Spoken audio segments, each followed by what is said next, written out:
Bharat America की trade deal पर Trump ने पॉजिटिव एटीट्यूड दिखाया है, तो भारत अमेरिका के बीच ट्रेड डील हो सकती है। लेकिन भारत किसी कमजोर देश की तरह ट्रंप पर निर्भर नहीं रहने वाला, बल्कि भारत का प्लान बी भी तैयार है, जो अमेरिका और चीन को बड़ी चोट भी दे सकता है। क्या है प्लान बी और ये कैसे काम करने वाला है, आइए जानते हैं। आप देख रहे हैं न्यूज़ 18 का डिजिटल प्लेटफॉर्म और मैं हूं आपके साथ पल्लवी त्रिपाठी। दावोस में इंडियन जर्नलिस्ट से बात करते हुए ट्रंप ने पीएम मोदी की तारीफ की और संकेत दिए कि दोनों देश ट्रेड डील को लेकर अच्छा समझौता करने जा रहे हैं। लेकिन अमेरिका के साथ भारत के रिश्ते कुछ खास नहीं है। ऐसे में भारत प्लान बी पर काम कर रहा है। प्लान बी है यूरोपीय संघ यानी यूरोपियन यूनियन के साथ बड़ी डील। भारत और ईयू लंबे समय से बातचीत में लगे मुक्त व्यापार समझौते के अंतिम चरण तक पहुंच चुके हैं और इसका ऐलान 27 जनवरी 2026 को इंडिया यूरोपियन यूनियन शिखर सम्मेलन में हो सकता है। यूरोपीय आयोग की अध्यक्ष उर्सुला वान डेर लेन ने इसे मदर ऑफ ऑल डील्स कहा है।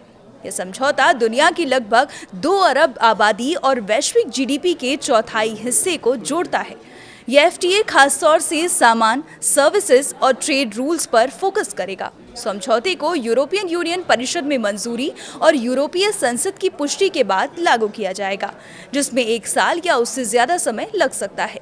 ये तो हो गई डील की बात। अब हम आप जैसे आम भारतीयों के लिए आम भाषा में बात करें तो सबसे पहले सवाल उठता है कि इस डील से हमारा क्या फायदा।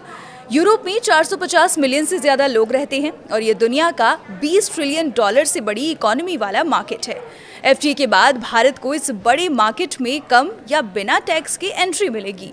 यूरोपीय संघ दुनिया के सबसे बड़े ट्रेड ब्लॉक्स में से एक माना जाता है। इसका हिस्सा बनकर भारत को लंबे समय तक एक्सपोर्ट, इन्वेस्टमेंट और बिजनेस में बड़ा लाभ मिलने वाला है। इस डील के बाद भारत का ईयू में कारोबार 136 अरब डॉलर से बढ़कर 200 से 250 अरब डॉलर हो सकता है। यूरोपीय संघ दुनिया का सबसे बड़ा ट्रेड ब्लॉक है। इस डील के बाद भारतीय प्रोडक्ट्स पर इंपोर्ट ड्यूटी कम या फिर खत्म हो जाएगी। रिपोर्ट्स के मुताबिक यूरोप अमेरिका पर निर्भरता खत्म करने के लिए भारत के आर्म्स की ओर भी देख रहा है, तो हथियारों की सप्लाई भारत से बढ़ सकती है। यूरोपियन यूनियन से ये डील चीन पर निर्भरता को कम करेगी। भारत लंबे समय से चीन का विकल्प ढूंढ रहा है। भारत के लिए यूरोप एक भरोसेमंद सप्लाई चेन पार्टनर बन सकता है। भारत और यूरोपियन यूनियन के बीच साल 2024 से 2025 में करीब 11.8 लाख करोड़ रुपए का व्यापार हुआ था, जिसमें एक्सपोर्ट $75.8 था और इंपोर्ट $60.7 रहा। लेकिन अब एफटीए डील के बाद भारत का एक्सपोर्ट तेजी से बढ़ जाएगा। सर्विस सेक्टर से लेकर मैन्युफैक्चरिंग में भी भारत की वस्तुओं की संख्या यूरोप में बढ़ेगी। फिलहाल के लिए इतना ही। देखते रहिए न्यूज़ 18।